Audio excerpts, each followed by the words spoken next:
Did you know some studies show animals sense earthquakes minutes before humans feel them, a shocking prelude to unfolding disasters? Today we explore how their senses pick up tiny ground vibrations, changes in air pressure, and even subtle scent shifts.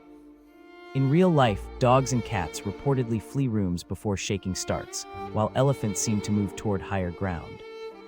Researchers note surprising cases where ants, birds, and fish reacted to tremors detected by mineral-rich soil or unstable magnetic fields.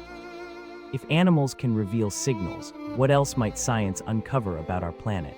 And will you subscribe for Curious Science?